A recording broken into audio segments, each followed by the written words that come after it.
우리 다 함께 자리에서 일어나셔서 사도신경으로 신앙 고백함으로 하나님 앞에 주일 예배 드리겠습니다.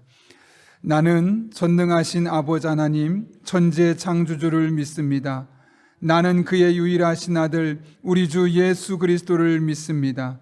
그는 성령으로 잉태되어 동정녀 마리아에게서 나시고 본디오 빌라도에게 고난을 받아 십자가에 못 박혀 죽으시고 장사된 지 사흘 만에 죽은 자 가운데서 다시 살아나셨으며 하늘에 오르시어 전능하신 아버지 하나님 우편에 앉아 계시다가 거기로부터 살아있는 자와 죽은 자를 심판하러 오십니다. 나는 성령을 믿으며 거룩한 공교회와 성도의 교제와 죄를 용서받는 것과 몸의 부활과 영생을 믿습니다. 아멘.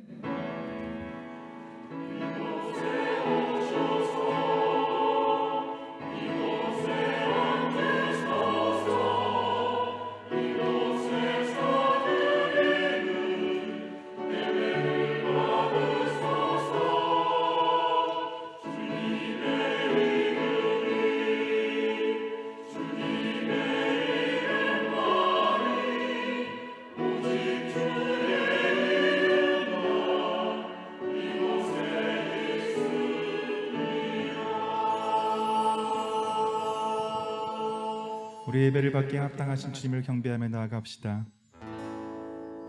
하늘의 문을 여소서, 이곳을 주목하소서. 주를 향한 노래가 꺼지지 않으니 하늘을 열고 보소서. 이곳에 임재하소서. 주님을 기다립니다. 기도의 향기가 하늘에 닿으니 주여 임재하여 주소서. 이곳에 오셔서, 이곳에 오셔서 이곳에 앉으소서. 이곳에서 드리는 예배를 받으소서. 주님의 이름이, 주님의 이름만이, 오직 주의 이름만 이곳에 있으니 이곳에 오셔서, 이곳에 오셔서 이곳에 앉으소서. 이곳에서 드리는 예배를 받으소서.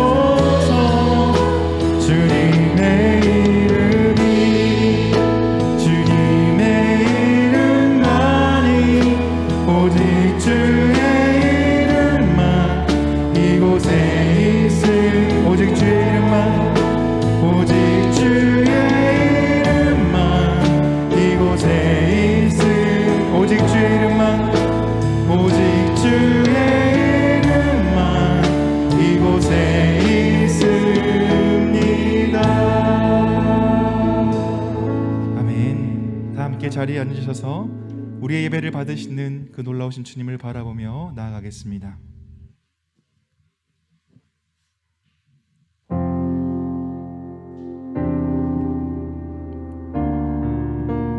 우리의 영과 진리로 주님을 예배하길 원합니다. 우리 모두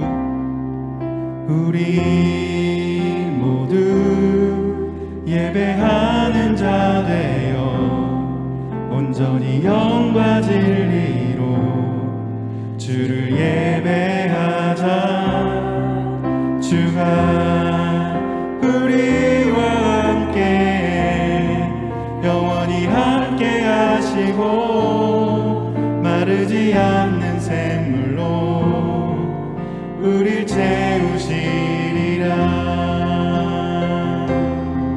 이 예배를 통해서 하나님께서 우리에게 마르지 않는 샘물로 채우실 것을 믿으십니까? 그 믿음으로 고백하며 이 시간 고백하며 나아갑시다. 우리 모두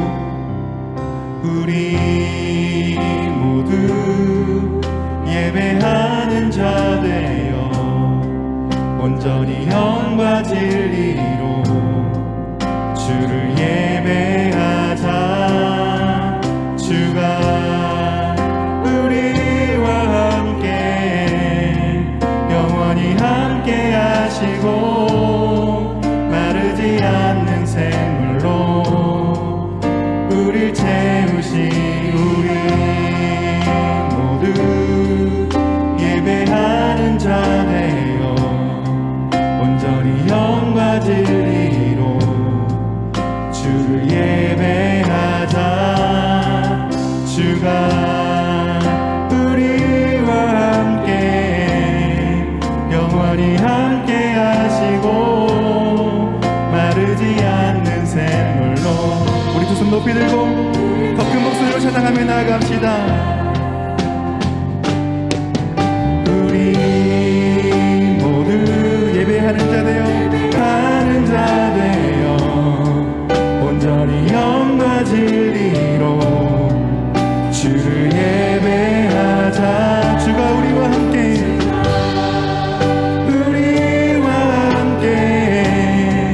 영원히 함께 하시고 마르지 않는 샘물로 우릴 채우시. 우리 모두 예배하는 자 되어 온전히 영과 진리로 우리의 마음을 다해 예배하자. 주가 우리와 함께 영원히 함께 하시고 마르지 않는 샘물로 우리 마지막으로 고백하며 우리 모두 예배하는 자 우리의 영과 진리로 우리 영과 진리로 주를 예배하자. 주가 우리와 함께 영원히 함께 하시고 마르지 않는 샘물로 우릴 채우시리라. 이 시간 우리와 함께 하신 주님께 영광의 박수로 찬양하며 나아갑시다. 주님, 우리의 영광을 받으시고 우리의 예배를 받으시고 우리와 함께하여 주옵소서. 아멘.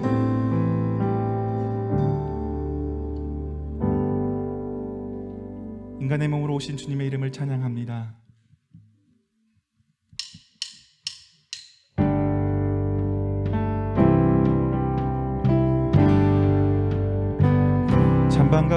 참 반가운 신도여 다 이리 와서 베들레헴 성내에 가봅시다.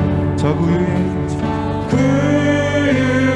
누이신 아기를 보고 엎드려 절하세 엎드려 절하세 엎드려 절하세 엎드려 절하세 구세주났네.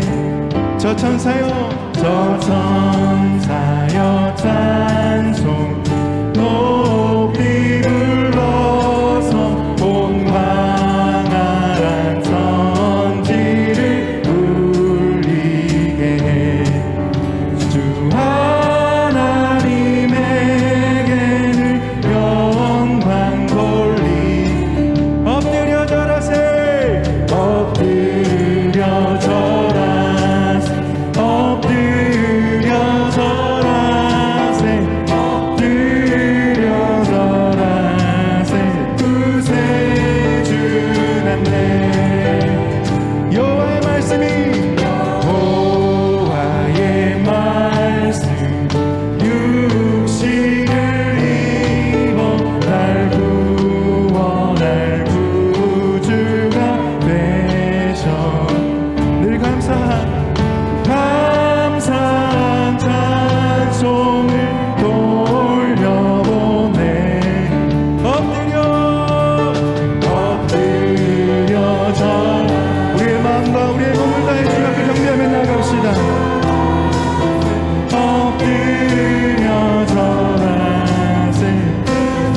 한번 고백하며 엎드려 절하세 엎드려 절하세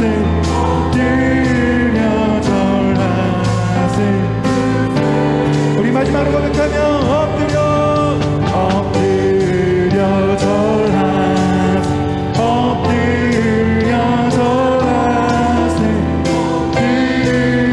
절하세 구세 주 남네 엎드려 절 우리의 마음을 다해 엎드려 절하세 엎드려 절하세 구세 주난 우리를 위해 이 땅에 오신 주님의 이름을 찬양하며 나아갑니다. 주님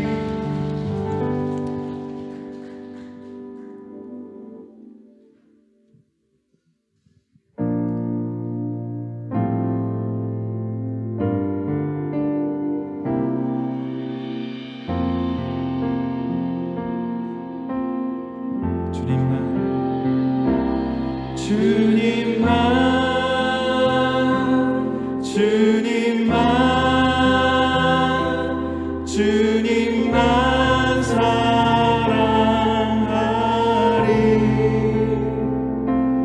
나의 왕 나의 주님을 더욱 알기 원해 나 주님께 주께 경배하네 거룩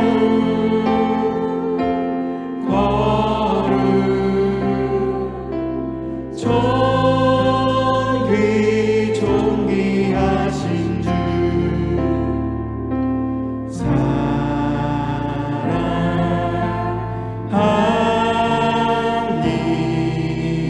사랑합니다. 다시 한번 고백하며 나아갑시다. 주님만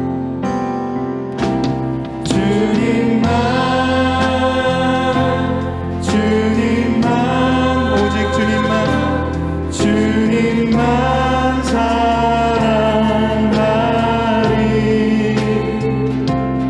나의 왕 나의 주님을 더욱 알기 원해 나 주님께 오직 주께 경배하네 오직 주께 경배하네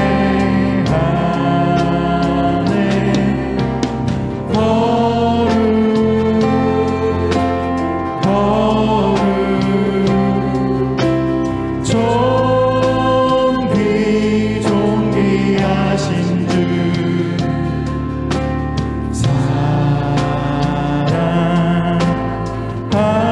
우리의 마음을 다해 사랑합니다.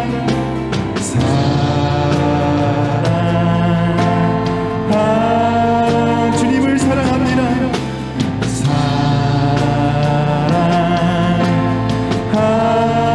주님만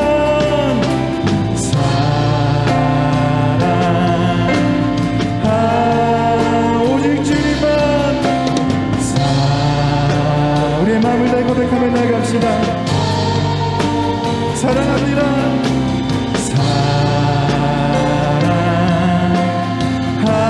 우리 마지막으로 주님만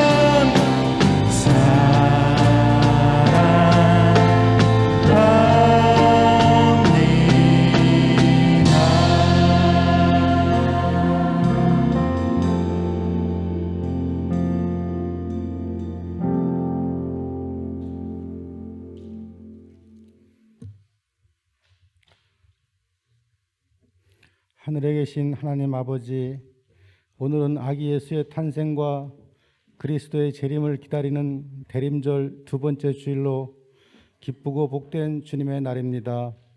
이 복된 날 우리를 주님 앞으로 불러주셔서 하나님께 예배드리게 하시고 귀한 말씀으로 영의 양식을 채워주시니 감사합니다.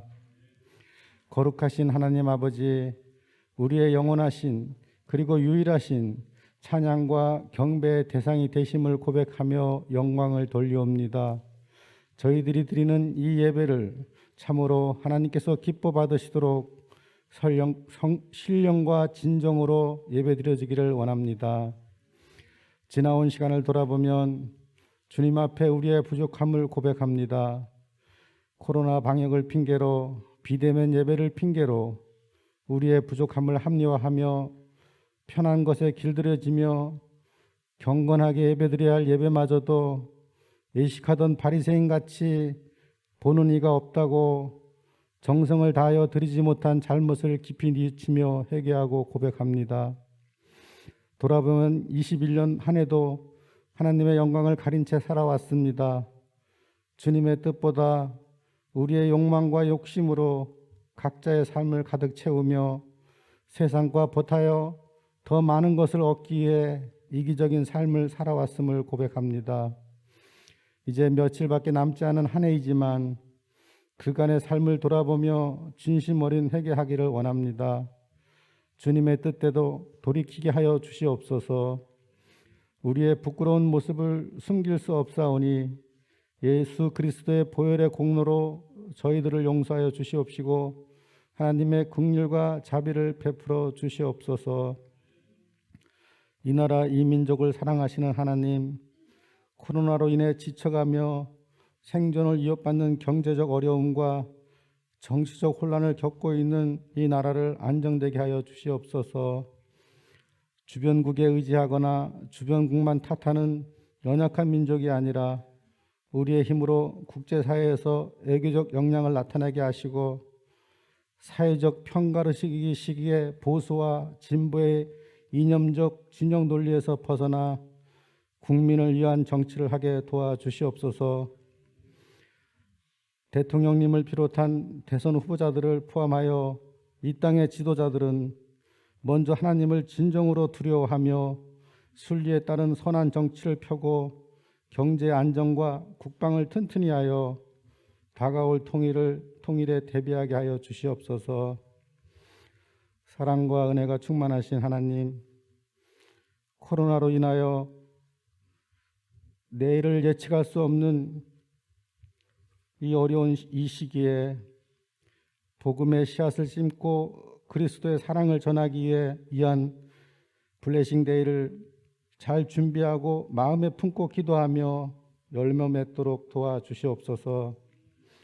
코로나 시대에 교회 공동체의 소중함을 알고 하나님과 관계와 가족 간의 관계와 사회 공동체와의 관계를 더욱 소중히 가꾸어내는 저희들이 되게 하여 주시옵소서. 담임 목사님께 갑절의 영감을 부어주시고 건강을 붙들어 주옵소서. 코로나 시대 신앙과 삶의 바른 선택으로 코로나 이후 성숙과 축복으로 살아가게 하옵소서. 살아계신 하나님, 단위에 세우신 목사님을 통하여 신령한 말씀이 선포될 때에 성령의 기름을 부어주셔서 하늘의 권세와 능력으로 더하여 주시고 그 말씀이 우리의 삶 가운데 능력으로 나타나게 하옵소서.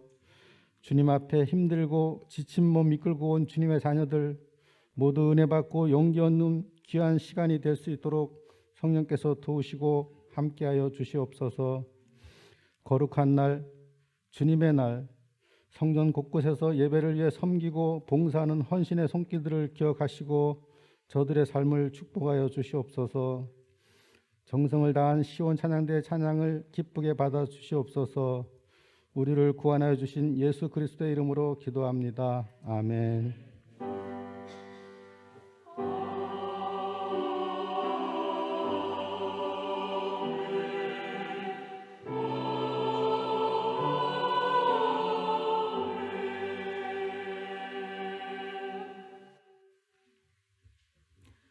오늘 우리에게 주시는 하나님의 말씀은 마태복음 5장 31절에서 32절까지의 말씀입니다. 마태복음 5장 31절에서 32절 신약성경 7쪽에 있습니다. 하나님의 말씀을 봉독하겠습니다. 또 일렀으되 누구든지 아내를 버리려거든 이혼 증서를 줄 것이라 하였으나 나는 너희에게 이르노니 누구든지 음행한 이유 없이 아내를 버리려면 이는 그로 간음하게 하며 또 누구든지 버림받은 여자에게 장가드는 자도 간음함이니라. 이것이 하나님의 말씀입니다.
아멘. 귀한 찬양 감사합니다.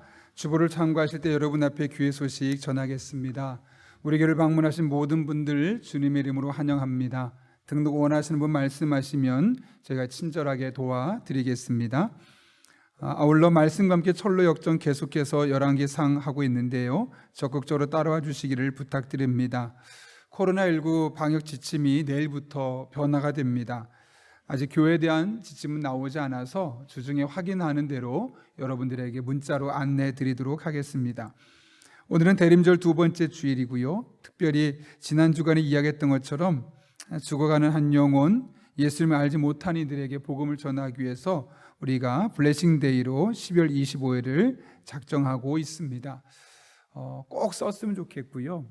그분들이 이 기회에 예수님을 못 믿어도 괜찮고 우리에게 오지 않아도 괜찮습니다. 그러나 저도 우리가 마음속에 품고 한 달 동안은 한 영혼, 두 영혼을 위해서 기도하는 것이 필요하지 않을까. 그러다 보면 꼭 우리가 아니더라도 기회가 되면 다른 곳에서라도 예수님 믿고 그것만 해도 참 귀하다는 생각을 하게 됩니다. 그러니 꼭 2명 현장에서 받으신 분은 이거로 써서 밖에 나가실 때 내주시고요. 온라인으로 하신 분들은 문자 보내드린 것으로 저희에게 답장해 주시면 제가 취합해서 계속해서 함께 기도하도록 하겠습니다. 오늘 오후 찬양 예배는 레이지파의 찬양 집회가 있습니다. 그동안 찬양을 통해서 또 은혜 받기를 원하셨던 분들 함께 참석해 주시고요. 아직 신앙생활 하면서 최근에 많이 침체되었고 신앙생활 아직 이제 멈춰 있는 분들, 그런 분들은 우리가 함께 작정하고 또 그런 분들에게 전하는 것도 좋겠다는 생각합니다. 그리고 혹시 그 중에 못 들어본 곡이 있으면 꼭 한번 들어보시고 와주시기를 부탁드립니다. 사랑의 릴레이 쌀 기탁식이 12월 9일 목요일에 있습니다. 그동안 여러분께서 사랑의 성미로 드려주신 것들 이제 교회에서 직접 섬기는 걸 넘어서서 유림동과 함께 지역에 있는 분들도 섬기려고 합니다. 여러분들의 귀한 헌신 진심으로 감사를 드립니다. 당회가 오늘 오후 찬양 예배 후에 1층 은혜소홀에서 있습니다. 사랑의 성미 드린 손길들이 있습니다. 안정근 윤미 집사님 가정에서 피아노학원 개원 감사로, 이순환 집사님 추수 감사로, 이윤재 정혜정 집사님 결혼기념 감사로 사랑의 성미를 드렸습니다. 설령 어려운 가정들 돕는 데 사용하도록 하겠습니다. 소문영 집사님께서 오미자 건강젤리 2포씩 또 준비됐다고 합니다. 그래서 나가실 때 받아서 드시면 되겠습니다. 감사합니다. 장례 광고입니다. 305구역 황현영 집사님의 어머니께서 하나님의 부르심을 받았고요. 대구 칠곡에 있는 경북대학병원 장례식장에서 장례가 있습니다. 오늘 저녁에 저는 몇몇 분과 함께 다녀오도록 하겠습니다. 다녀오는 동안 또 많은 위로가 있기를 또 기대해 주시기를 부탁드립니다. 더 자세한 광고는 주불 참고해 주시고 우리 함께 기도하고 하나님 말씀 나누겠습니다. 거룩하신 아버지 하나님, 불러주신 은혜 감사합니다. 말씀을 듣는 이 시간 마음의 문을 활짝 열어주시고 하나님의 말씀이 우리의 신비에 새겨지는 복된 시간 되게 하여 주옵소서. 예수님의 이름으로 기도하옵나이다. 아멘. 우리 앞뒤 좌우에 있는 분에게 이렇게 인사합니다. 미인대칭하세요 해볼까요? 인사하겠습니다.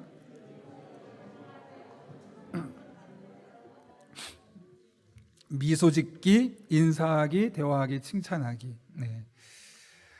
오늘 조금 무거운 주제로 말씀을 나누는데요. 성경적인 관점이 너무나 중요해서 함께 나누게 되었습니다. 신방을 하다 보면 결혼 정년기를 둔 부모님들의 고민이 여간 아닙니다. 그것은 결혼에 대한 것으로 부모 입장에서 보면 결혼을 해도 고민이고 안 해도 고민입니다. 그래서 만약 지금 연애를 누구 하고 있다 그러면 내 자녀가 만나고 있는 사람이 꽤 괜찮은 사람일까? 그렇지 않으면 어떡하나? 그런 고민을 하게 되고요. 또 연애를 안 하게 되면 이러다가 혼길 놓쳐서 평생 혼자 사는 것 아닌가라는 걱정도 할 수밖에 없습니다. 그런데 요즘은 또 다른 걱정이 하나 있다고 그러죠. 결혼을 해도 고민이라고 합니다. 혹시나 결혼 생활을 끝까지 잘 유지할 수 있을까에 대한 고민인 거죠. 한 통계자를 보니까 강남 서초 지역의 이혼율이 약 25%라고 합니다. 4명 결혼하면 1명 이혼한다는 것이죠. 이것은 그리스도인이라고 해서 예외가 아닙니다. 문제는 이 이혼할 때 생기는 파괴력이 너무나 강력하다는 것이죠. 최근에 예수님의 삶의 스타일이라는 책을 읽었는데요. 그 책에 보게 되면 이혼하신 분들 또 별거하신 분들을 회복하는 프로그램을 진행했던 한 분이 그 내용을 썼던 글이 있습니다. 이혼과 별거했을 때 그때 느낌이 어땠느냐, 감정이 어땠느냐, 단어들로 써봐라 라고 했더니 주로 이런 단어들이 나왔다고 합니다. 극심한 고통, 슬픔, 절망, 상처, 분노, 살인, 거절, 죄책감, 비통, 충격, 배신, 불안, 두려움, 외로움, 고독, 우울, 상심. 제가 일부러 이 단어들을 계속 분석해 보니까 크게 두 가지로 나눌 수 있었습니다. 하나는 이혼을 결심하던 순간의 감정들로서 극심한 고통과 슬픔, 절망, 상처, 분노, 살인, 거절, 죄책감, 비통, 충격, 배신 이런 단어들이 있겠고요. 또 하나는 이혼한 이후에 홀로 살아가면서 느끼는 감정들입니다. 불안, 두려움, 외로움, 고독, 우울, 상심. 제가 이 단어들을 보면서 이혼을 결심했던 순간부터 이혼하고 난 이후에 혼자 살아가는 그 과정까지 한 사람에게 이렇게 다양한 감정들이 존재한다는 사실을 보고 큰 충격을 받았습니다. 그리고 이런 단어들을 통해서 이혼은 인간이 살면서 경험할 수 있는 가장 극한의 고통에 해당될 수 있겠구나라는 생각을 하게 되었죠. 실제로 한 사람의 스트레스 지수를 검사하는 게 있습니다. 그랬더니 가장 스트레스가 높은 것이 100인데 언제 100이냐면 사별할 때입니다. 내 배우자가 먼저 떠난다든가 내 자녀가 먼저 떠난다든가 이렇게 사별을 할 때 사람이 느낄 수 있는 스트레스가 가장 커지는데 그것이 100이라는 거고요. 그 다음 2등이 98점인데 그것이 바로 이혼의 고통입니다. 그만큼 이혼이라는 것은, 갈라진다는 것은 우리의 몸도 마음도 상처를 주고 우리를 힘겹게 만들 수밖에 없다는 것이죠. 문득 이런 생각이 들었습니다. 이혼의 경험이 정말 이토록 힘들고 고통스러운 것이라면 교회는 과연 이렇게 힘들어하는 사람들에게 어떤 역할을 할 수 있을까? 한국 교회는 전통적으로 이혼에 대해서 매우 부정적인 측면에서 보았습니다. 그래서 그 사람이 어떤 이유에서 결혼하게 되었는지 그 이유를 듣고 헤아리려 하기보다는 이혼한 사람이라는 낙인을 붙이는 경향이 너무나 컸습니다. 그리고 먼저 정죄했습니다. 잘못했겠지, 문제가 있겠지. 그래서 이혼한 사람들은 교회에서 숨 죽여 살거나 이혼했어도 그 사실을 누군가 알리지 못하고 혼자 또 다른 고통의 시간을 보낼 수밖에 없는 것이죠. 위로받고 힘을 얻어야 할 교회에서 또 다른 아픔을 겪을 수밖에 없는 겁니다. 그러나 교회는 절망 속에 있는 이들에게 희망이 되어야 합니다. 이혼을 비롯해서 다양한 인생의 고통을 겪고 있을 때 그들의 영혼을 치료하는 영혼의 안식처가 되어야 하며 회복과 치유의 공동체가 될 수 있어야 하는 것이죠. 그런 맥락에서 우리가 이혼에 대한 성경적인 명확한 관점을 가져야 합니다. 그렇지 않다면 교회는 여전히 교회 밖처럼 사람을 정죄하고 오히려 치료받고 위로받아야 될 공동체에서 상처받는 일이 나타나기 때문에 그렇습니다. 바라긴 오늘 말씀을 듣는 가운데 이혼에 대한 성경적인 관점을 확립하고 이혼하지 않은 사람들은 이혼한 사람들을 이해해 나아가며 이혼한 사람들은 하나님과 교회 공동체 안에서 위로와 힘을 공급받는 그런 복된 시간 될 수 있기를 예수님의 이름으로 축원합니다. 여러분, 성경은 이혼에 대해서 뭐라고 말씀할까요? 아니, 무엇보다 예수님은 이혼에 대해서 뭐라고 말씀하실까요? 오늘 본문은 예수님께서 이혼에 대해서 하신 말씀인데요, 31절에 보면 이렇게 말씀하십니다. 또 일렀으되 누구든지 아내를 버리려거든 이혼 증서를 줄 것이라 하였으나. 이 31절 말씀은 구약성경 신명기 24장 1절부터 4절까지의 말씀을 요약해서 말씀한 겁니다. 신명기 24장에 보면 이렇게 되어 있는데요, 제가 세 번역으로 1절만 읽겠습니다. 남녀가 결혼을 하고 난 다음에 남편이 아내에게서 수치스러운 일을 발견하여 아내와 같이 살 마음이 없을 때에는 아내에게 이혼 증서를 써주고 그 여자를 자기 집에서 내보낼 수 있습니다. 구약 성경에 의하면 아내를 맞이했는데, 결혼을 했는데 그녀에게서 수치스러울 만한 일이 발견되면 얼마든지 언제든지 이혼 증서를 써주면 그 자체로서 이혼이 끝나는 겁니다. 그럼 그녀는 이제 집으로 돌아가서 다른 사람과 재혼까지 할 수 있게 되었던 것이죠. 이처럼 신명기 24장은 그리스도인의 이혼뿐만 아니라 이혼하고 난 뒤에 재혼까지도 허용하고 있음을 볼 수 있는 겁니다. 여기서 문제는 수치스러운 일이 도대체 어디까지냐라는 부분이죠. 당시에 두 학파가 있었는데요. 하나는 샴마이 학파입니다. 이 사람들은 오직 음행을 범했을 때만 그것은 이혼의 사유가 된다라고 말하는 사람들이고, 또 하나의 학파는 힐렐 학파가 있습니다. 이들은 음행뿐만 아니라 아주 폭넓게 적용해서 남편이 마음에 안 드는 일이 있으면 저거 수치스러워 해서 언제든지 마음만 먹으면 이혼장을 써주고 아내를 버릴 수 있다라는 것이 힐렐 학파였습니다. 여러분, 그렇다면 예수님 당시에는 어떤 학파의 의견이 우세했을까요? 바로 힐렐 학파입니다. 남편들이 아내들에게 자신의 마음에 들지 않으면 언제든지 이혼장을 써서 그냥 가라고, 그렇게 손쉽게 이혼하는, 자신의 개인의 이기적인 욕심을 위해서 이혼하는 일들이 비일비재하게 일어났던 시기가 바로 예수님께서 이 말씀을 하시던 때입니다. 중요한 것은 그런 시대 상황 속에서 과연 예수님은 어떤 자세를 견지하고 계셨느냐라는 것이죠. 오늘 본문 32절에서 예수님께서 뭐라고 말씀하시는가? 우리 한번 같이 읽겠습니다. 시작. 나는 너에게 이르노니 누구든지 음행한 이유 없이 아내를 버리면 이는 그로 간음하게 함이요 또 누구든지 버림받은 여자에게 장가드는 자도 간음함이니라. 여러분, 이게 무슨 말일까요? 예수님께서도 간음을, 이혼을 허락하셨다는 거죠. 간음이 아니라 이혼을 허락하셨다는 겁니다. 물론 음행이라는 매우 제한적인 경우에 의해서 허락하시긴 하셨지만 분명하게 이혼이 그리스도인들 사이에서도 있을 수 있음을 인정하고 계신 겁니다. 중요한 것은 여기서 이혼의 사유가 되는 이유는, 음행이라는 것은 한 몸인 내 아내에 대한 의무를 내가 다하지 않겠다, 나 더 이상 결혼을 유지할 마음이 없어 라는 것을 대변했습니다. 그래서 예수님 같은 경우도 다른 모든 경우에 있어서는 이혼을 반대하셨지만 이 음행에 대해서만큼은 이혼을 찬성하고 있는 것을 볼 수 있는 것이죠. 그런데 이 이혼에 대한 또 다른 찬성하는 부분이 고린도전서 7장에 가면 사도 바울이 한 가지를 더 이야기합니다. 그것은 믿지 않는 배우자가 믿는 배우자를 계속 괴롭히는 겁니다.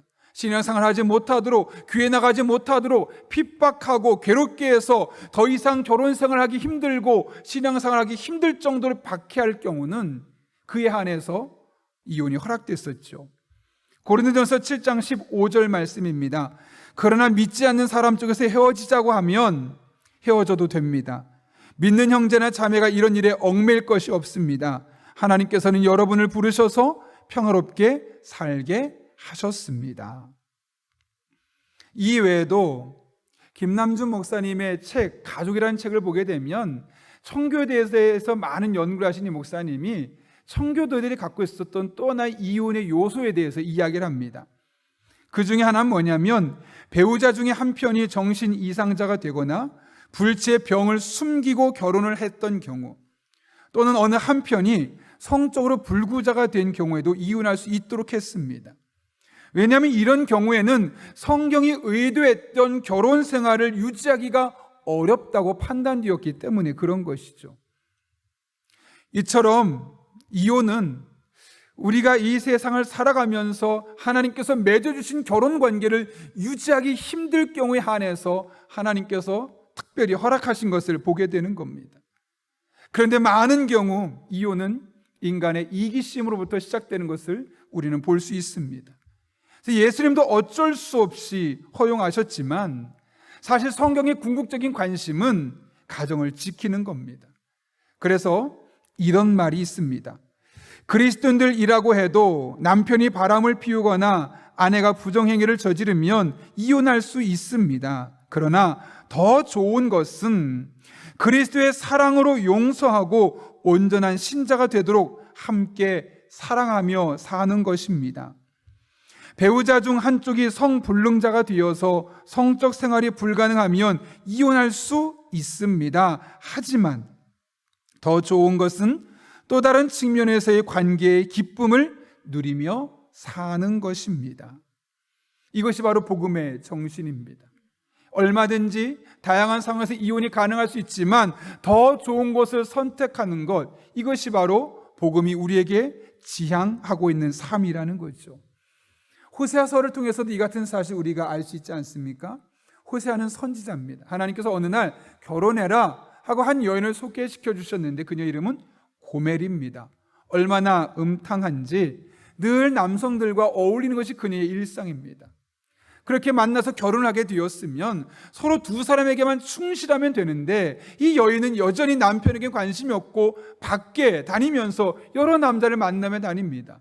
오죽하면 그 사이에서 혼의 자식을 무려 3명이나 낳게 되었습니다. 남자로서 매우 자존심이 상하는 일이죠. 같이 살 수 없는 상황이죠. 그런데 호세아는 그러지 않았습니다. 오히려 그녀를 용서하고 그녀를 받아들였습니다. 그리고 아버지가 누구인지도 모를 그 세 자녀를 이름까지 직접 지어주며 그들을 양육하고 있는 것을 보게 되죠. 여전히 그들을 사랑했기 때문이요, 하나님께서 말씀하셨기 때문에 그렇게 가정을 지키기 위해서 노력하게 되었던 겁니다. 물론 호세아서의 이야기는 우리를 하나님이 얼마나 사랑하시는지를 보여주기 위해서 쓰셨던 말씀입니다. 그러나 동시에 호세아의 모습을 통해 오늘날 우리가 마땅히 이혼할 수 있는 상황 속에서도 이혼할 수 있는 대상을 어떻게 대해야 할지를 볼 수 있는 대목입니다. 앞에서 언급한 가족이란 책에 이 김남준 목사님이 개척교회를 했을 때 일을 기록하고 있는데요, 어느 날 새벽기도를 끝나고 났는데 늘 새벽기도에 참석한 여성분이 있는 겁니다.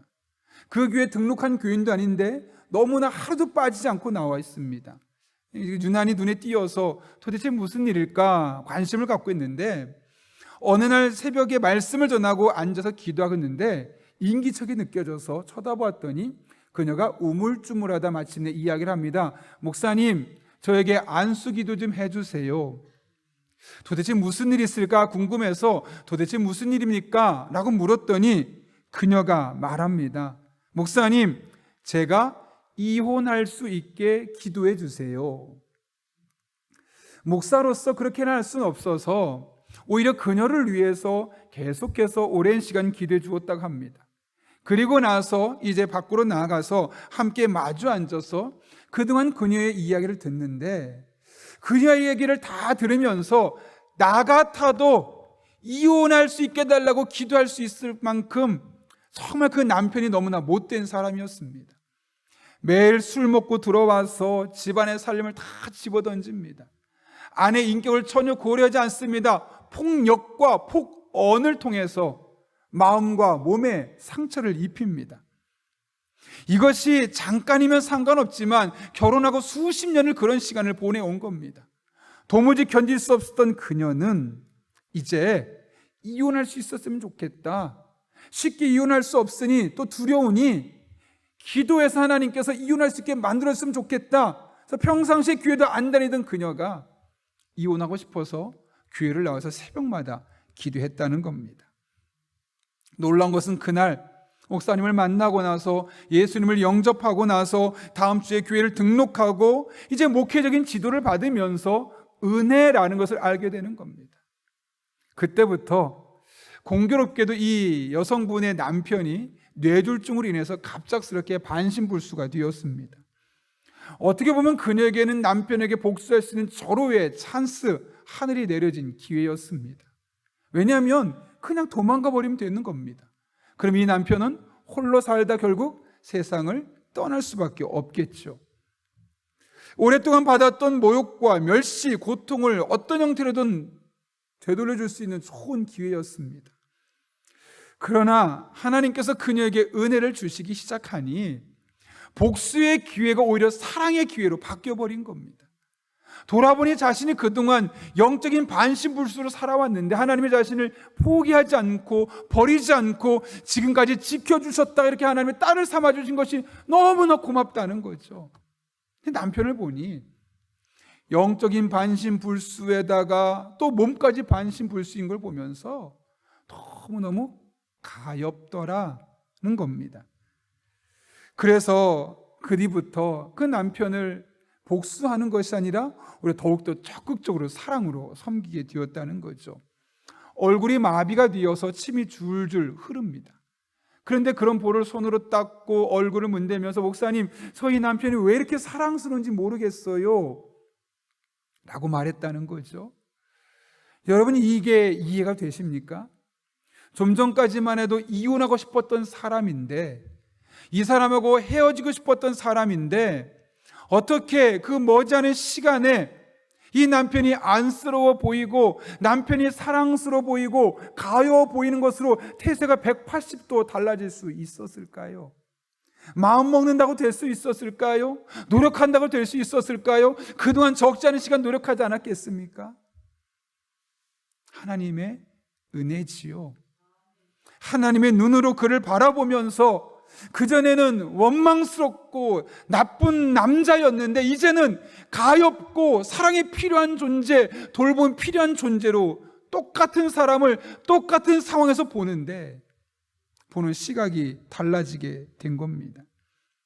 은혜로, 하나님의 은혜로 자신의 마음의 상처를 이겨내고 이 상황을 볼 수 있었기 때문에 이런 일이 가능하게 되었던 것이죠.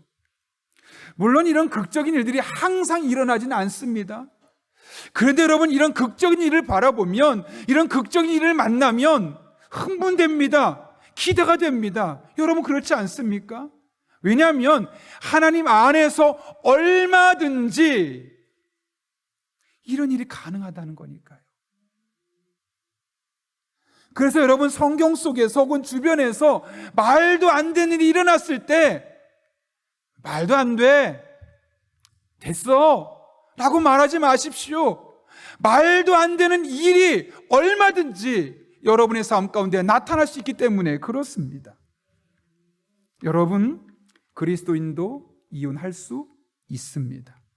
그러나 더 좋은 길이 있죠. 더 좋은 길은 가능하면 사랑으로 그것을 극복하고 은혜의 시선으로 그를 바라보아서 이전에는 할 수 없었던, 이전에는 경험할 수 없었던 새로운 관계를 만들어갈 수 있습니다.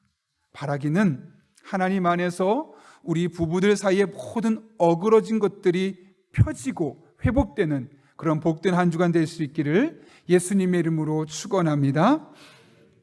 예수님은 성도의 이혼을 허용하셨습니다.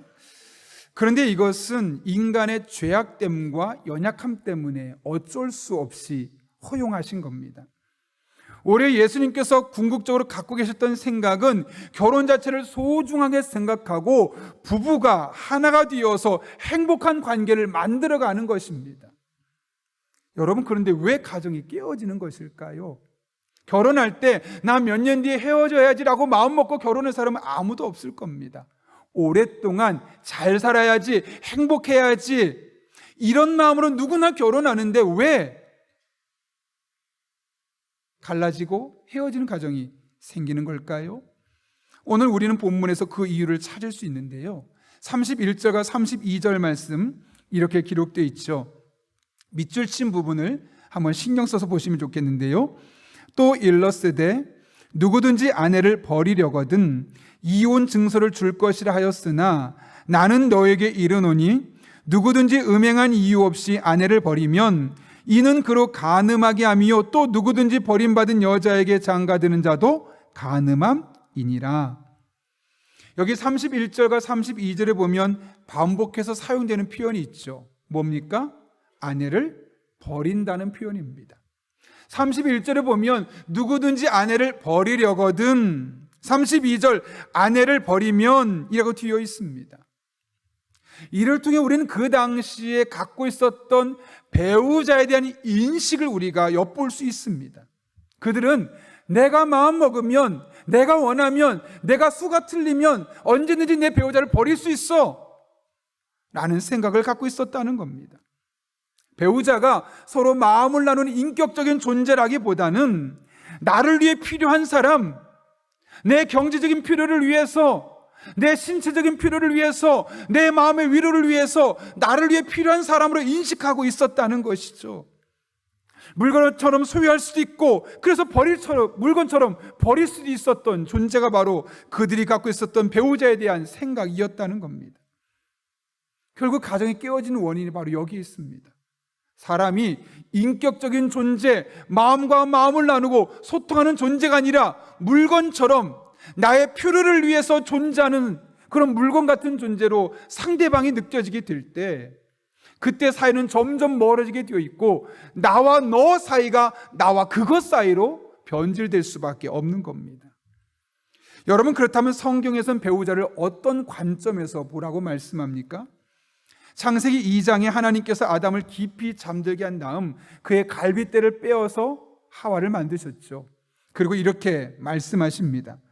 여호와 하나님이 이르시되 사람이 혼자 사는 것이 좋지 아니하니 내가 그를 위하여 돕는 배필을 지으리라 하시니라. 하나님은 돕는 배필로서 하와를 만드셨다고 분명히 말씀하십니다. 여기 돕는 배필이라는 말은 히브리어 원문을 보게 되면 에제르 케네그도인데, 에제르는 돕다, 케네그드는 그에 상응하다, 이런 뜻을 갖고 있습니다. 따라서 돕는 배필이라는 말은 그와 상응하여 돕는다는 겁니다. 만약 내 남편의 능력이 90 정도 되면 내가 10을 채워주는 거고, 내 남편의 능력이 60밖에 안 되면 내가 40을 채워주는 거고, 반대로 내 아내 능력이 50밖에 안 되면 내가 50을 채워주고, 내 아내 능력이 80밖에 안 되면 내가 20을 채워주고, 이렇게 서로 상대방의 부족한 부분을 채워주는, 이것을 일컬어 상응하여 돕는다는 겁니다. 그 사람의 수준에 맞게 부족한 만큼 채워줄 수 있는 것이 바로 배우자에게 있다는 겁니다.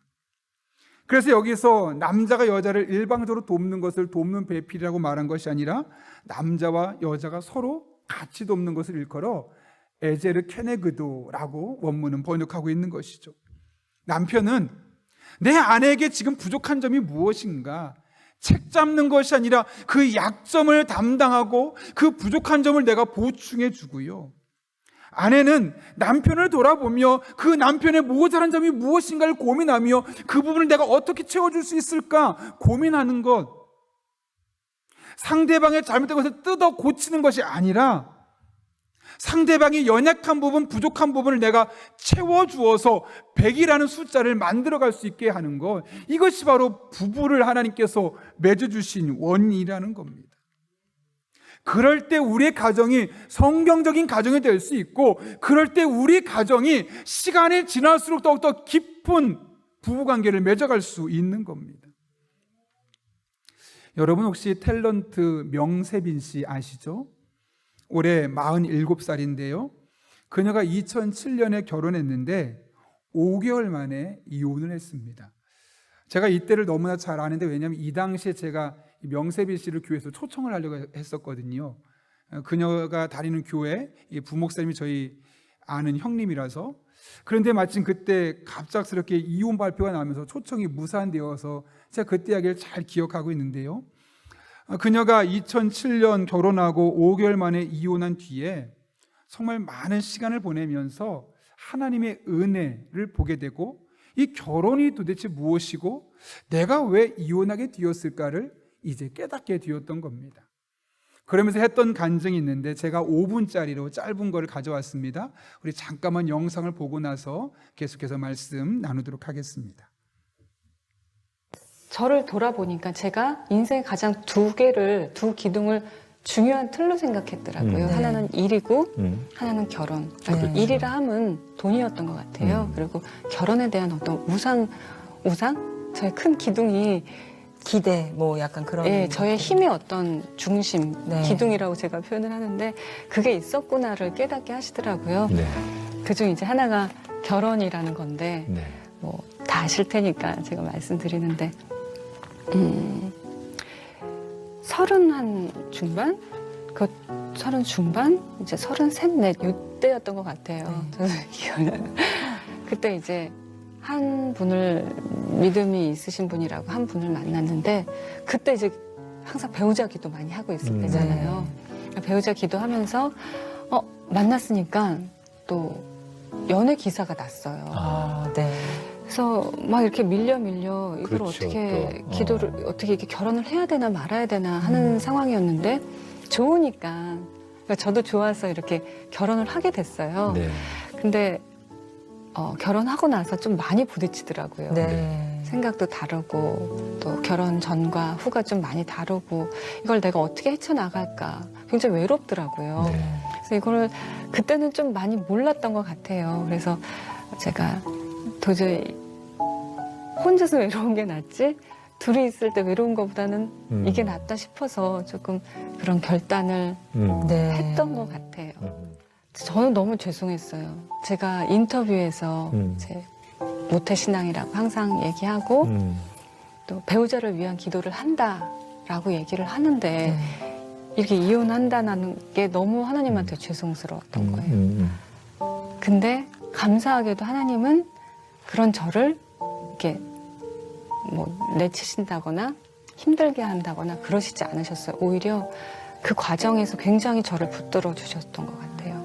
생각보다 이렇게 자다가도 이게 깜짝깜짝 놀라서 일어나기도 했는데 그럴 정도로 힘들었지만 하나님이 중심을 잡아주셨고 또 야고보서 말씀 중에 서로 원망하지 말라 그래야 심판을 면하리라 그런 말씀을 주시면서 남 탓하지 않게 그렇게 하시더라고요. 그러면서 제가 돌아본 결과 내가 하나님한테 배우자를 위한 기도를 한다고 했으면서 그러한 조건들이 있잖아요. 하나님 저는 이런 사람이 좋고 이런 사람이 좋아요. 꼭 이런 사람 만나게 해주세요 라고 기도를 했는데 그거를 기다리지 못했던 거예요. 그러니까 하나님이 계시고 주실 거라 믿으면 기다려야 되잖아요. 그 기도의 제목대로 아니라면 제가 이렇게 참았어야 되는데 그냥 저도 좋은 나머지 그리고 그 나이 때 되면 빨리 결혼해야 된다라는 어떤 그런 생각 때문에 결혼을 했던 것 같아요. 그래서 이게 나의 잘못된 선택이었구나 그런 생각을 좀 하게 되면서 좀 일어날 수 있는 계기가 되었던 것 같아요. 뭐 최근 들어서 좀 깨달은 거긴 한데 가정에 대해서 제가 약간 우상적인 생각을 하고 있었더라고요. 네. 저도 모르게 네. 어릴 때 소원이 청소년과 청년기를 지나면서 우상적인 생각을 했더라고요. 그러니까 제가 보니까 힘들고 뭔가 일이 하기 싫어지고 마음이 힘들고 이러면 결혼하고 싶다는 생각을 했어요. 도피하는 도피하고 것처럼. 싶었던 거예요. 결혼해서 그냥 이렇게 누가 편안하게. 벌어다 주는 걸로 살고. 그걸로 살고 그냥 내가 막 기도하면서 막 전쟁같이 막 하나님 이거 해주세요 막 이러면서 안 해도 좀 쉴 수 있는 곳 그런 거를 가정이라고 제가 생각했던 거더라고요. 그래서 이게 나한테 또 우상이었구나 그거를 깨닫게 하시더라고요. 그래서 작년까지 그런 생각했어요 사실. 네. 근데 조금씩 저를 계속 그러니까 생각이라기보단 제가 그런 마음이 들었더라고요. 네. 그러면서 이제 변화시켜 주셨는데 이제 그 생각을 하게 하시더라고요. 가나안 땅이라는 게 딱 젖과 꿀이 흐르는 땅이지만 가서 우리가 정복하고 또 하나님 말씀으로 우리가 살면서 다스리면서 살아가야 되는 곳이 가나안 땅이잖아요. 하나님의 약속의 땅. 그러니까 결혼 생활도 가정 생활도 그런 가나안 땅처럼 분명히 좋은 거지만 내가 거기서 하나님 말씀으로 또 기도하면서 그런 가정을 꾸려. 네. 여러분 명세빈 씨가 결혼을 하고 나서 좀 실패했던 이유를 본인이 이제 분석하고 있었죠. 그 이유가 무엇 때문이라고 말합니까? 가정에 대한 잘못된 생각 때문이었다라고 말했죠. 그녀는 가정에 대한 결혼에 대한 환상을 갖고 있었습니다. 결혼하면 내가 힘들 때 남편이 도와주고 결혼하면 나의 부족한 부분을 남편이 채워주고 어찌 보면 나의 모든 부족한 것들을 다 채워주고 해결해 줄 수 있는 대상으로서 남편을 생각하게 되었던 거죠. 그런데 여러분 결혼이 그런 게 아니지 않습니까? 결혼은 그런 것이 아니라 오히려 서로 부족한 사람들, 부족한 남자와 부족한 여자가 만나서 서로 상대방의 부족함을 함께 채워줄 때 그때 이 가정이 축복의 공간으로 바뀌어지게 되는 겁니다. 그런데 그것이 아니라 나 힘들어, 나 어려워, 당신은 나의 어려운 걸 도와줘야 돼, 해결해줘야 돼, 채워줘야 돼. 이렇게 일방적인 관계가 되어지면 서로 이제 갈등이 생길 수밖에 없는 겁니다. 내가 도와줘야 되는데 나만 도와달라고 계속 서로 하기 시작하면 그 방향이 잘못되었기 때문에 결국 깨질 수밖에 없는 것이고, 영적 안식처가 되어야 될 가정이 오히려 그들을 영적으로 불안하게 만들 수밖에 없는 겁니다. 그런 의미에서 내가 내 배우자를 어떤 시각으로 바라보느냐가 결국 나의 결혼 생활의 질을 좌우할 수 있습니다. 여러분은 여러분의 배우자를 어떤 눈으로 보고 있습니까? 여러분의 배우자가 내가 부족할 때, 힘들 때 나를 채워줄 사람입니까? 아니면 그 배우자를 보며 그 배우자의 연약함과 부족함을 내가 채우기 위해 존재한다고 생각합니까? 어떻게 보면 같은 말일 수 있지만 엄밀히 말하면 다릅니다. 누구의 관점으로 바라보느냐죠. 도움을 받을 대상이냐, 도와줘야 될 대상이냐, 이 생각에 따라서 똑같은 사람들임에도 불구하고 가정이 전혀 다른 공간이 될 수 있는 겁니다. 성경은 우리가 서로 간에 돕는 배필이라고 말합니다. 도움을 받는 배필이 아니라 서로 돕는 배필이라고 분명히 말씀하셨습니다. 따라서 우리가 이 사실을 늘 기억하며 도움을 받으려 하기보다는 나의 아내, 나의 남편의 부족한 점을 채워주려 할 때 우리 가정은 영적인 안식처가 될 것이고, 우린 그 안에서 진정한 결혼의 만족감을 누리며 살아갈 수 있게 될 것입니다. 한 분의 이야기를 하며 말씀을 마치려고 하는데요, 남편의 폭력과 거듭되는 외도에 시달리다 결국 8년 만에 이혼한 한 분의 이야기를 들었습니다. 그녀는 이혼 이후에 겪은 극심한 고통과 상처에 대해서 말하는데, 사실 남편에게 받은 상처보다 더 큰 게 뭐냐면 주변 사람들의 시선이었다고 합니다. 주위 사람들과 사회 반응이 너무나 차가웠고 어딜 가도 위로하지 않습니다. 더군다나 다니던 교회에서도 나 이혼했다고, 헤어졌다고 오픈할 수 없었습니다. 가장 가까웠던 구역장에게 이야기를 했지만 전혀 이해받을 수 없었고 오히려 비난하는 듯한 시선을 바라보며 또 다른 마음의 상처를 입었다는 것이죠. 그런데 여러분, 우리가 좀 전에 보았던 명세빈 씨는 강남에 있는 기쁜 소식 교회를 다니고 있습니다. 그 당시에 300~400명 정도 되는 교회로 제가 기억하고 있는데요, 그 자매가 이혼하고 나서도 그 교회에서 잘 정착하며 다닐 수 있었다는 것, 저는 그 사실이 참 은혜가 되었습니다. 이름도 많이 알려져서 어쩌면 저 멀리 외국을 가거나 시골로 가거나 아니면 교회를 떠날 수도 있음에도 불구하고 그 교회 공동체에서 본인이 이혼한 것을 사람들이 이상하게 보는 것이 아니라 오히려 따뜻한 시선으로 그의 이야기를 들어주고 그를 위해 기도하고 하는 그런 과정이 있었기에 그는 마음에 큰 상처를, 5개월 살고 이혼했다는 큰 상처를 가졌음에도 불구하고 오히려 그 교회를 다니면서 이렇게 잘 회복되어서 새롭게 하소서 같은 간증에 나와서 자신의 이야기까지 할 수 있게 되었던 것이죠. 교인들은 결혼을 중요하게 생각하고 건강한 가정을 충실하게 세워 나가야 하겠습니다. 그러나 동시에 여러 가지 사정들로 인해서 가정이 해체되었거나 이혼한 사람들도 분명히 우리 주변에 존재합니다. 그들을 바라보며 정죄하는 시선으로, 문제가 있다는 시선으로 바라볼 것이 아니라 성경 속에 이혼까지 허락하신 그 주님의 마음으로, 주님의 시선으로 함께 바라볼 때 그 교회 공동체는 따뜻한 공동체, 어떤 사람이 와도 품을 수 있는 그런 영적인 안식처가 될 것입니다. 저는 우리 교회가 그런 교회가 되었으면 좋겠습니다.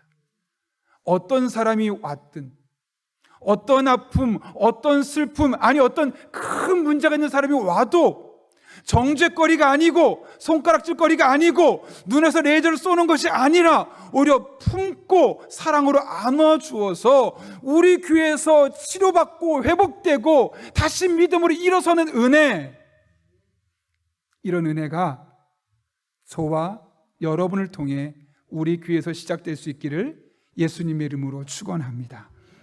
함께 기도하겠습니다. 이 시간 기도할 때 우리 한 1분 정도지만 하나님의 도우심을 구하며 간절한 마음으로 기도합니다. 하나님, 가정을 주신 거 감사합니다. 나를 도와주기 위해서 남편이 있고 아내가 있는 것이 아니라 내가 도와주기 위해서 아내가 있고 남편이 있음을 깨닫게 하시고 늘 그런 시선으로 상응하게 돕는 배필로 살게 하여 주옵소서. 한 걸음 나아가 교회 안에 여러 가지 이유로 홀로 되신 분들이 있습니다. 그분들의 상한 마음 하나님 위로해 주시고 우리가 또한 힘이 될 수 있게 해주셔서 우리 교회가 영적인 안식처가 되게 도와주시고 영적인 인큐베이터가 되어서 쓰러져 가던 사람도 일어설 수 있는 그런 믿음의 공동체, 사랑의 공동체, 은혜 공동체가 될 수 있게 해달라고 우리는 1분 정도지만 도우심을 구하며 함께 기도하겠습니다. 거룩하신 아버지 하나님, 오늘도 우리를 불러주신 은혜 감사합니다. 하나님께서 허락하신 가정을 아름답게 잘 꾸려가길 원합니다. 하나님, 나의 배우자를 나를 위해 존재하는 도구로 보지 않게 하시고 오히려 배우자를 위해 내가 존재하오니 내가 돕는 배필로서 하나님 주신 힘과 능력과 재능으로 아름답게 섬길 때 우리 성도들의 가정이 행복한 가정 되게 하여 주옵소서. 어그러진 가정이 일어서게 하여 주옵소서. 뿐만 아니라 여러 가지 이유로 인해서 홀로 살아가는 수많은 성도님들도 있습니다.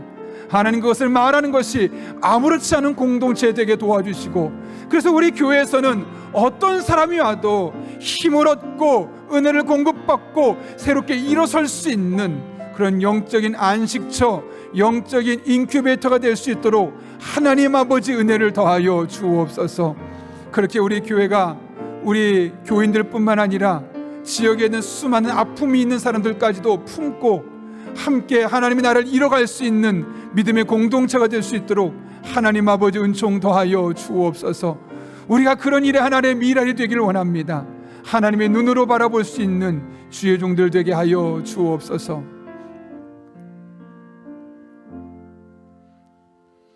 거룩하신 아버지 하나님, 오늘도 불러주신 은혜 감사합니다. 하나님의 말씀을 신비에 새깁니다. 우리 각각의 사람이 도움을 받기 위한 존재가 아니라 돕기 위한 존재임을 깨닫고 돕는 배필로서 상응하는 도움으로 한날 한날 살아갈 수 있는 주의 종들 되게 하여 주옵소서. 그리고 우리 가정이 평화롭게 하시고 더욱더 끈끈한 사랑의 관계가 될 수 있도록 은총 더하여 주옵소서. 또 여러 가지 이유로 홀로 되신 분들이 있습니다. 여러 가지 이유로 상처받은 분들의 마음을 회복시켜 주셔서 새롭게 일어서게 하시고 하나님 허락하시면 새롭게 아름다운 가정도 꾸려갈 수 있고 우리 온 교회가 그것을 함께 축복할 수 있는 믿음의 공동체 되게 하여 주옵소서. 예수님의 이름으로 기도하옵나이다. 아멘. 우리 함께 찬송가 218장 부르실 때 마지막 절에 일어서서 봉헌하시겠습니다.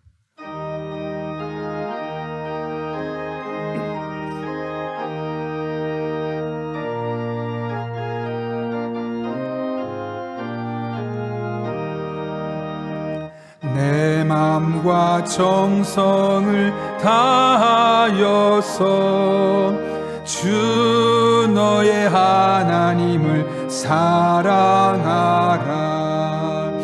내 몸을 아끼고 사랑하듯 형제와 이웃을 사랑하라.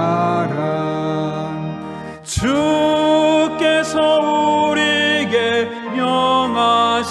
명하시니 그 명령 따라서 살아가리. 널 미워 해치는 원수라도 언제나 너그럽게 사랑하라. 널 핍박하는 자 위에서도 진실한 마음으로 복을 빌라. 주께서 우리에게 명하시니 그 명령 따라서 살아가리. 나 항상 주님을 멀리하고.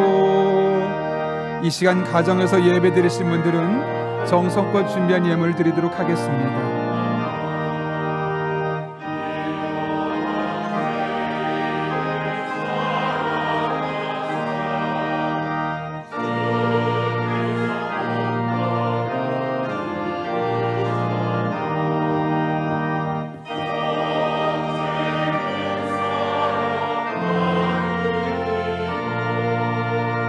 내 생명 다 바쳐 충성하리.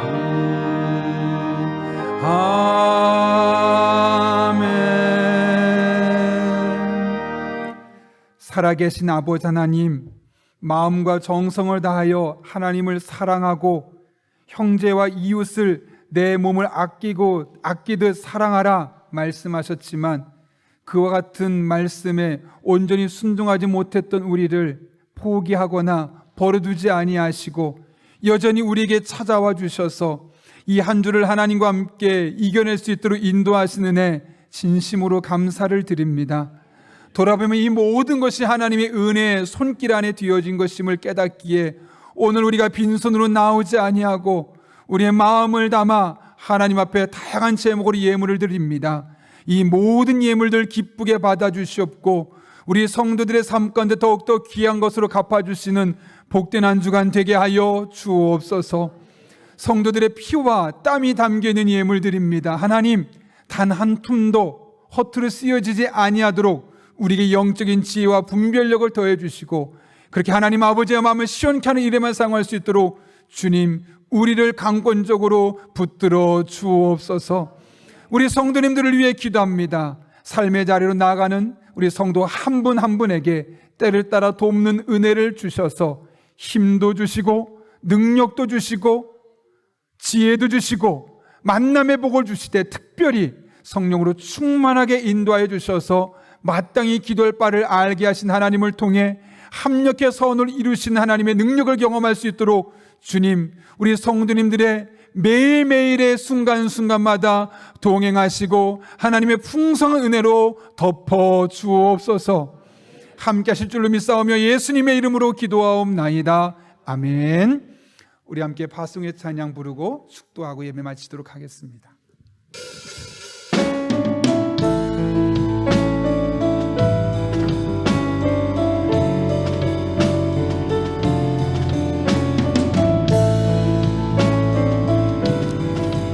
교회 되신 여러분, 우리 함께 믿음으로 고백하며 찬양하겠습니다.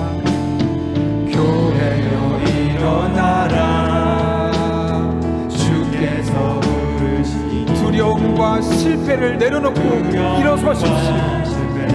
하나님께서 여러분과 함께 하십니다. 교회 되신 여러분, 교회여 일어나라, 주께서 보내시니 부르신 삶의 자리에서 교회여 일어나라. 우린 세상의 빛, 하나님의 편지, 주의 교회를 통해 세상이 주를 보리라. 일어나라, 아버지 사랑으로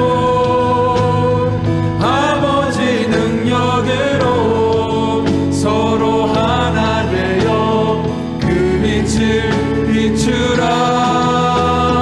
노래하라 아버지의 사랑을,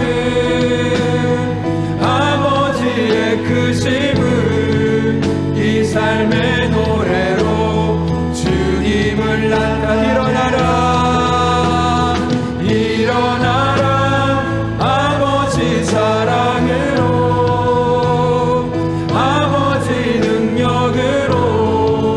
서로 하나 되어 그 빛을 비추라. 노래하라 아버지의 사랑을,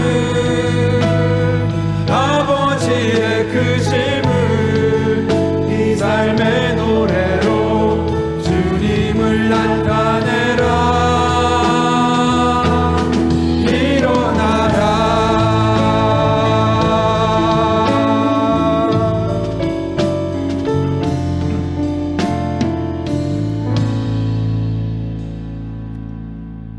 지금은 우리 주 예수 그리스도의 은혜와 하나님 아버지의 변함없는 사랑과 성령님의 힘 주시고 능력 주시는 역사하심이 오늘 주신 말씀을 내게 주신 말씀으로 받고 돕는 베피루스의 사명을 온전히 감당하며 또한 혼례되던 이들에게 위로자요 치료자요 함께 아름다운 공동체를 세우며 살기로 결단하는 이 자리에 머리 숙인 한 영혼 위에 그들의 삶의 자리, 우리 교회와 나라와 민족, 북한 땅과 온 세계 열방 가운데 이제부터 영원토록 함께 하시옵기를 간절히 축원하옵나이다. 아멘.